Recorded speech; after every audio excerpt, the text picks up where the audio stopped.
how's it going, everybody? I am standing here. The sun's actually out now. We had a little break in the weather. It rained all night. It's going to give us a little break here, and then it's going to start raining on us again. But at least it's sunny now, and at least it's, you know, flannel weather and not 20 degrees and snowing, so I'll take that.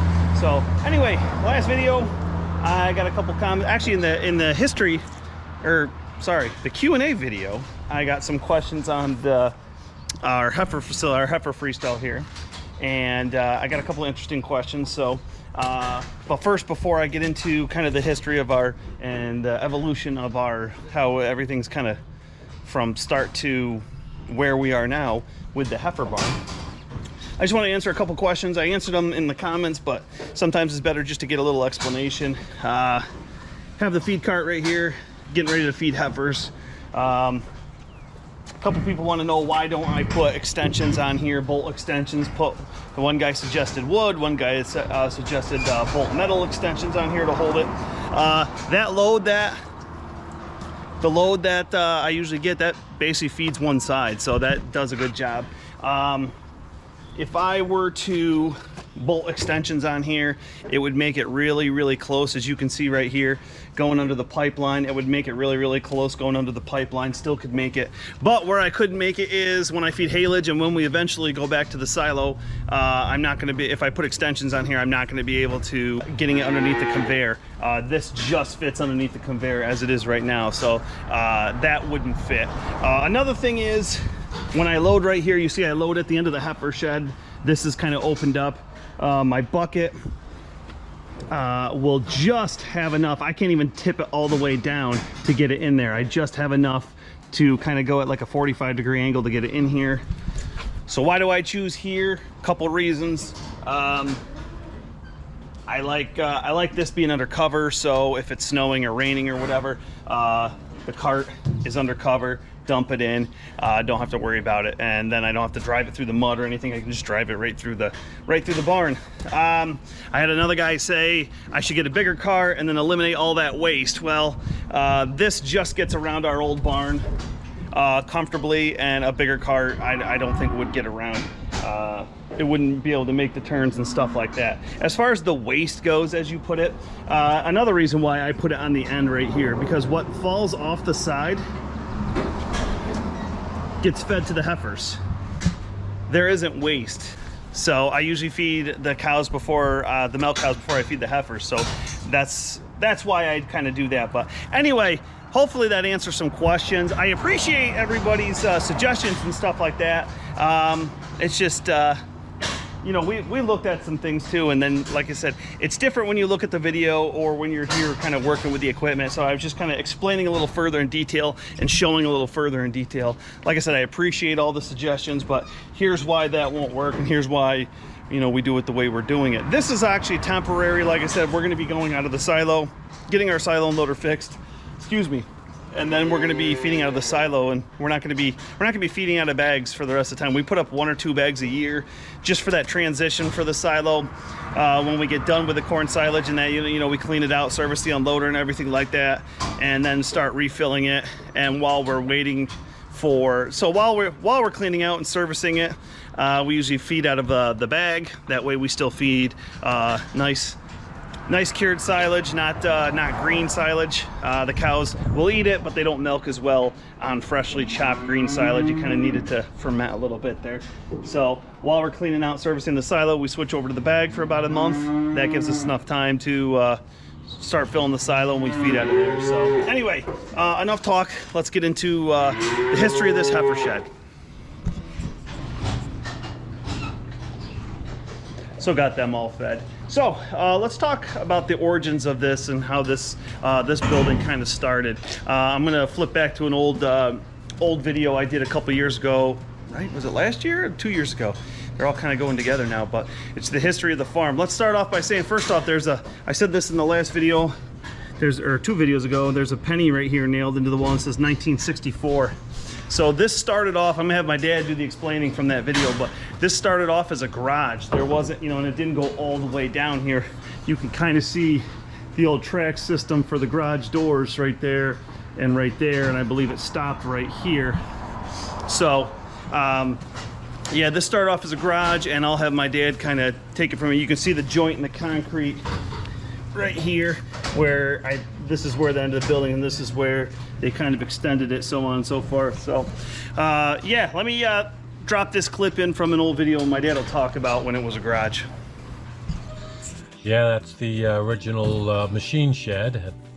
Well, it was when we moved up here, and it was only, the bays were only 12 foot wide, and I don't know, maybe 10 feet high. And well, today's equipment, you couldn't fit anything in it, so we decided to slowly convert it over to a heifer shed.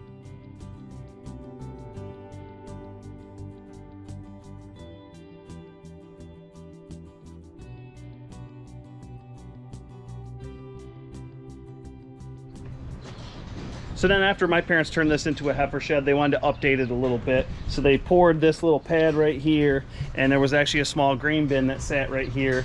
This part was not here. You'll see what it looked like in a second. The calf stalls actually were homemade calf stalls that went, just a couple that went this way, faced head out.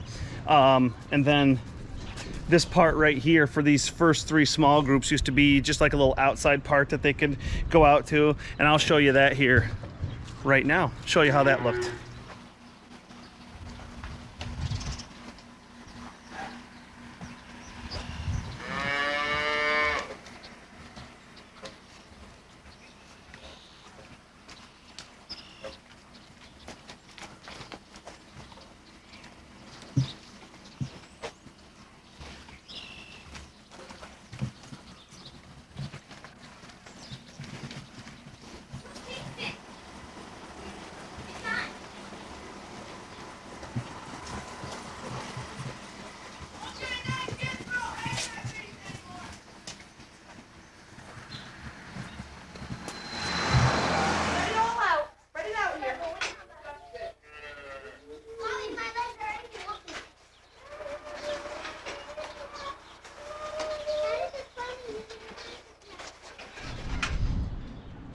So anyway, that's what the heifer shed looked like for the longest time. The only real upgrades we made, instead of the calf stalls kind of going this way and their heads facing behind me here, would have been facing out this way.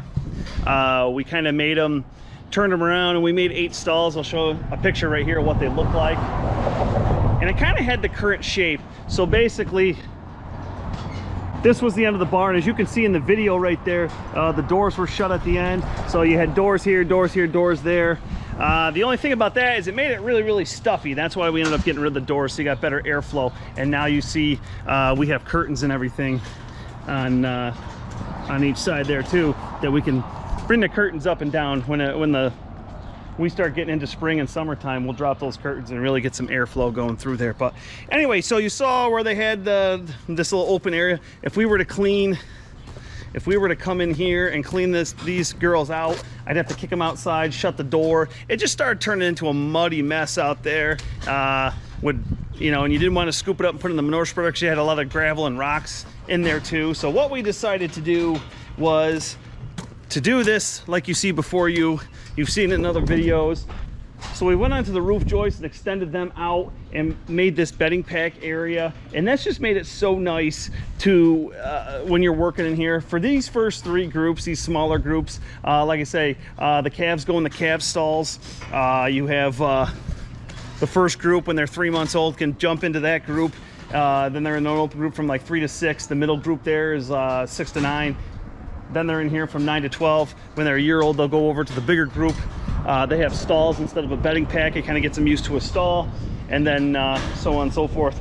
From there, they go on to the barn. But anyway, this works out really, really nice. So if I want to, as you've seen in videos, if I want to clean up this side, I put them into the bedding pack. These gates shut. You go through, clean them up. Vice versa, if you want to clean out the bedding pack, they go all up to the front area. You open these gates, they stay in there, and you can clean out the bedding pack. It works well, the size for our numbers. You know, if you wanted to, we have our water container, or our water right here. If you wanted to make this a little wider, but you wanted to stick with the side gates, you could right there in the middle put like a water thing, that way when the gates are shut they can still kind of come up and get water and this and that.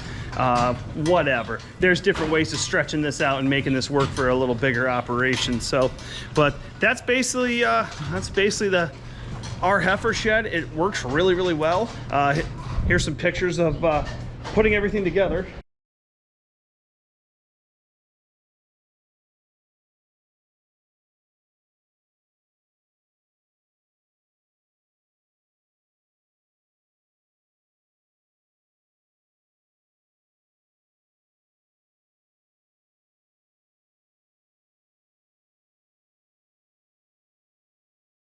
So yeah, it's worked really well for us. We're really happy with it. I've had a lot of people ask me about it. Some people have come and looked at it and said, wow, this is really nice heifer shed. It works well for us. With that cart, it would be nice if this is just the same manger from back in the day, but it would have been nice if it was just a hair wider. It would be nice, but it is what it is. Nothing's perfect, I guess. There's always something you can improve on. So anyway, that's the heifer shed. I hope you guys enjoyed the nice little history of this and the little tour of it and everything. So anyway, thumbs up if you like this video. Drop me a question or comment below. Hit that subscribe button if you haven't already. If you have, thumbs up to you. I totally appreciate it. I will see you guys in the next video. Have a good one, everybody.